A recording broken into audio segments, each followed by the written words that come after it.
Pour cette recette, il nous faut du Canderel, du fromage blanc 0%, des gâteaux secs sans sucre, 2 poires, du fromage frais allégé, de la farine, du beurre allégé, des œufs et un peu d'eau.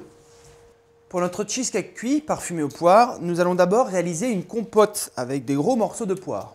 En premier, j'épluche l'ensemble des poires, je coupe les poires en deux, je les vide de leurs pépins et je coupe des cubes dans un bol assez grossièrement.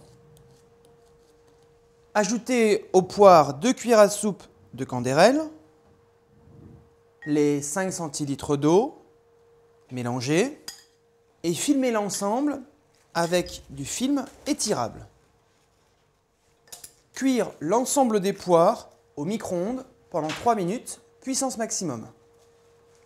Les poires sont légèrement cuites, je les mets dans une passoire pour retirer le jus et je garde que la pulpe qui s'écrase à la cuillère ou à la fourchette. Pour la pâte du cheesecake, je vais émietter des gâteaux secs sans sucre dans un bol, puis ajouter le beurre allégé ainsi que la cuillère à soupe de Canderel. Faites tourner l'ensemble au batteur pour obtenir une pâte bien lisse. Bien évidemment, vous pouvez utiliser un hachoir, un robot coupe ou même la faire à la main en l'émiettant très finement et en la malaxant avec le beurre et le Canderel. Pour la préparation de la mousse à cheesecake, je vais récupérer les 4 blancs d'œufs dans un saladier et mélanger les jaunes avec le fromage blanc. Ajoutez ensuite 6 cuillères à soupe de Canderel, la farine, les fromages frais ainsi que la pulpe des poires. Mélangez. À l'aide d'un batteur électrique, montez les 4 blancs d'œufs. Les blancs d'œufs sont bien montés et bien fermes. Avec une maryse, j'incorpore un tiers du mélange dans ma masse à cheesecake.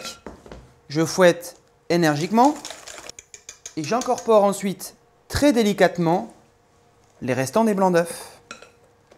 Pour cuire nos cheesecakes, nous allons utiliser des cercles en inox sans fond. Je le pose sur une feuille de papier sulfurisé, puis j'ai découpé une bande de papier sulfurisé que je vais rouler et disposer à l'intérieur. Disposez la pâte à biscuits dans les cercles en inox sur 3 cm d'épaisseur en la tassant bien avec les doigts ou le dos d'une cuillère pour obtenir une pâte homogène. Déposez sur la pâte à biscuits la mousse à cheesecake. Rassurez-vous, les petits points ne sont pas des grumeaux, c'est simplement les morceaux de poire. Remplir à hauteur du papier blanc. J'enfourne les cheesecakes au four à 200 degrés pendant 12 minutes. Les cheesecakes sont maintenant cuits, je les sors du four. Je dispose les cheesecakes sur le plat de service, puis je retire les cercles inox. Je retire enfin les feuilles de papier sulfurisé. Voilà notre cheesecake terminé.